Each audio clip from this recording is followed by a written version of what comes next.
હું છું ગીતા ગોસ્વામી, મારી ચેનલ ઇંગ્લિશ ગુજરાતીમાં આપનું સ્વાગત છે। આજે આપણે શીખીએ રિલેટિવ પ્રોનાઉન વિશે। પ્રોનાઉન વિશે આગળ આપણે ભણી ગયા છે કે પ્રોનાઉન એવો વર્ડ છે કે જે નાઉનને બદલે યુઝ થાય છે। રિલેટિવ પ્રોનાઉન એટલે કે સંબંધક સર્વનામ। રિલેટિવ પ્રોનાઉન એવો વર્ડ છે કે જે એક વાક્યના બે પાર્ટની વચ્ચેનો સંબંધ બતાવે છે। Relative pronouns are used to introduce a relative clause in the sentence. Relative pronouns એવા pronouns છે કે જે relative clause હોય તેનો સંબંધ બતાવે છે સેન્ટેન્સની સાથે। They are who, whose, whom, which, what and that. અહીંયા આપણે જોઈ ગયા છીએ આગળ કે who, whose, whom, which અને what એ છે ક્વેશ્ચન વર્ડ્સ યાની કે WH ક્વેશ્ચન જે ક્વેશ્ચન પૂછવા માટે યુઝ થાય છે, પણ અહીંયા એનો યુઝ આપણે ક્વેશ્ચન પૂછવા માટે કરતા નથી। અહીંયા આપણે તેનો યુઝ એક સેન્ટેન્સના બે પાર્ટને જોડવા માટે કરીએ છીએ, એટલે કે કન્જંક્શનનું કામ પણ કરે છે। સૌથી પહેલા જોઈએ who. Who is used for person. who છે તે વ્યક્તિ માટે વપરાય છે। જોઈએ તેના example. This is the teacher who teaches English. અહીંયા એક જ સેન્ટેન્સ છે પણ તેના બે ભાગ છે। This is the teacher અને બીજો ભાગ છે teaches English. અહીંયા મેઇન પાર્ટ છે This is the teacher, આનો તમને પૂરો મીનિંગ મળે છે, પણ teaches English એનો પૂરો મીનિંગ મળતો નથી, એને અહીંયા સબ્જેક્ટ ઘટે છે, યાની કે વાક્યનો કર્તા ઘટે છે।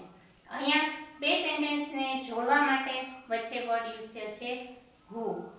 આ છે મેઇન ક્લોઝ અને આ છે સબઓર્ડિનેટ ક્લોઝ યાની કે રિલેટિવ ક્લોઝ। બેને જોડવાનું કામ કરે છે who. આ બે વચ્ચેનું રિલેશન બતાવે છે who વર્ડ, એટલા માટે who છે તે રિલેટિવ પ્રોનાઉન છે। I like the boys who speak the truth. અહીંયા પણ સેન્ટેન્સના બે પાર્ટ છે, એમાંથી આ છે તે મેઇન પાર્ટ છે I like the boys અને speak the truth તે છે રિલેટિવ ક્લોઝ એટલે કે સબઓર્ડિનેટ ક્લોઝ। એને બેને જોડવાનું કામ કરે છે who અને બે વચ્ચેનો સંબંધ બતાવે છે એ વર્ડ છે who, એટલે કે who વર્ડ છે તે છે રિલેટિવ પ્રોનાઉન્સ। આગળ જોઈએ તો whose. whose વર્ડ છે તે પોઝેશન માટે યુઝ થાય છે। પોઝેશન એટલે કે માલિકી ભાવ। એના એક્ઝામ્પલ જોઈએ તો This is the girl whose purse is stolen. આ એ છોકરી છે કે જેનું પર્સ ચોરાઈ ગયું, તો એ જે વર્ડ યુઝ થાય છે તે છે whose, કે જેનું, એના માટે યુઝ થાય છે વર્ડ whose। તો This is the girl છે તે છે મેઇન પાર્ટ છે અને purse is stolen એ છે સબઓર્ડિનેટ એટલે કે રિલેટિવ ક્લોઝ છે।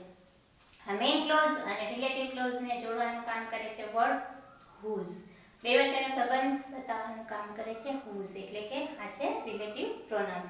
This is the boy whose notebook is dirty.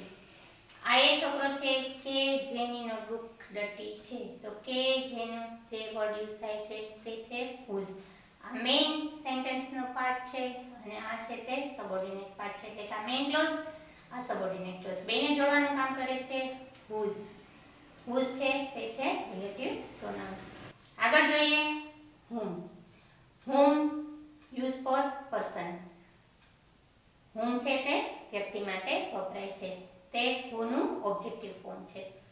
The man from whom I borrowed the book. તો આ બેને જોડવાનું કામ કરે છે વર્ડ whom, તો whom છે તે છે relative pronoun. The old woman whom I helped was Sita's grandmother. અહીંયા સેન્ટેન્સનો મેઇન ક્લોઝ છે The old woman was Sita's grandmother, એ છે મેઇન ક્લોઝ અને સબઓર્ડિનેટ ક્લોઝ છે I helped, તો એ બેને જોડવાનું કામ કરે છે whom, એ બેનો સંબંધ બતાવે છે વર્ડ whom, તો અહીંયા whom છે તે છે રિલેટિવ પ્રોનાઉન। એવી રીતે who, whose અને whom. who છે કે જે, whose છે કે જેનું અને whom કે જેને, આ વર્ડ છે તે બધા રિલેટિવ પ્રોનાઉન્સ છે। આગળ જોઈએ બીજા એક્ઝામ્પલ્સ। રિલેટિવ પ્રોનાઉન્સમાં આગળ જોઈએ બીજા રિલેટિવ પ્રોનાઉન્સ। હવે આવે છે which. which is used for things, animal and birds. which છે તે વસ્તુ માટે, પ્રાણી માટે અને પક્ષીઓ માટે વપરાય છે. This is the house which I bought last year. આ એ ઘર છે કે જેને મેં લાસ્ટ યર ખરીદ્યું હતું. તો અહીંયા this is the house અને I bought last year એ બેને જોડવાનું કામ કરે છે વર્ડ which. સેન્ટેન્સના બે પાર્ટ છે અને બેને જોડવાનું કામ કરે છે વર્ડ which. તો which છે તે બે વચ્ચેનો સંબંધ બતાવે છે, એટલા માટે which વર્ડ છે તે છે રિલેટિવ પ્રોનાઉન છે. Here are the books which I found. અહીંયા સેન્ટેન્સના બે પાર્ટ છે. Here are the books અને I found. એ બેને જોડવાનું કામ કરે છે વર્ડ which. બે વચ્ચેનો સંબંધ બતાવે છે. તો which છે તે છે રિલેટિવ પ્રોનાઉન છે. I have seen the bird which you described. અહીંયા I have seen the bird છે તે મેઇન ક્લોઝ છે અને you described છે તે છે રિલેટિવ ક્લોઝ. બેને જોડવાનું કામ કરે છે વર્ડ which. બે વચ્ચેનો સંબંધ બતાવે છે વર્ડ which. તો which વર્ડ છે તે છે રિલેટિવ પ્રોનાઉન. આગળ જોઈએ that. That is used for things and person. That છે તે વસ્તુ માટે પણ વપરાય છે અને વ્યક્તિ માટે પણ વપરાય છે. I don't want to buy something that looks ordinary. અહીંયા સેન્ટેન્સના બે પાર્ટ પાડીએ તો સબઓર્ડિનેટ ક્લોઝ અને મેઇન ક્લોઝ. તો I don't want to buy something અને looks ordinary. આ છે તે મેઇન ક્લોઝ છે, આ છે તે સબઓર્ડિનેટ ક્લોઝ યાની કે રિલેટિવ ક્લોઝ છે. બેને જોડવાનું કામ કરે છે that.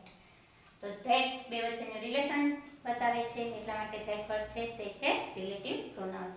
Here is the book that you lent me. અહીંયા સેન્ટેન્સના બે પાર્ટ પાડીએ તો here is the book and you lent me. એ બેને જોડવાનું કામ કરે છે word that. and with that બે વચ્ચેનો સંબંધ બતાવે છે, તો that છે તે છે રિલેટિવ પ્રોનાઉન છે. આગળ જોઈએ તો what. what used only in singular.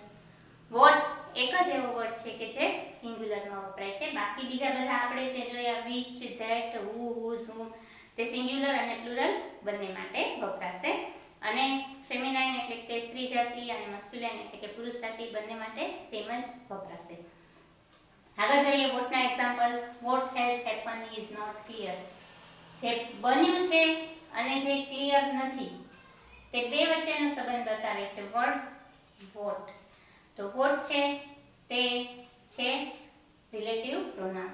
અહીંયા what વચ્ચે નથી આવ્યો, આગળ છે, પણ તે આ બે વચ્ચેનો સંબંધ તો બતાવે જ છે, એટલા માટે એને રિલેટિવ પ્રોનાઉન કહેવાય છે. I know what you want. અહીંયા I know અને you want એ બંને વચ્ચેનો સંબંધ બતાવે છે વર્ડ what. તો what છે તે છે રિલેટિવ પ્રોનાઉનનું કામ કરે છે અહીંયા. આવી રીતે which, that, what, who, whose, whom તે બધા છે રિલેટિવ પ્રોનાઉન્સ કે જે એક સેન્ટેન્સના બે પાર્ટ એટલે કે બે ક્લોઝ, મેઇન ક્લોઝ અને સબઓર્ડિનેટ ક્લોઝ એટલે કે રિલેટિવ ક્લોઝ બેને જોડવાનું કામ કરે છે અને બે વચ્ચેનો સંબંધ સ્થાપિત કરે છે, બંને વચ્ચેનો સંબંધ બતાવે છે, એવા પ્રોનાઉનને કહેવાય છે રિલેટિવ પ્રોનાઉન્સ. તો આ હતું આજનું આપણું લેસન રિલેટિવ પ્રોનાઉન્સ. તમને સમજમાં તો આવી જ ગયું હશે. સમજાઈ ગયું હોય તો મારા વિડીયોને લાઈક કરજો, મારી ચેનલને સબસ્ક્રાઇબ કરજો. મળીએ નેક્સ્ટ વિડીયોમાં. Bye bye.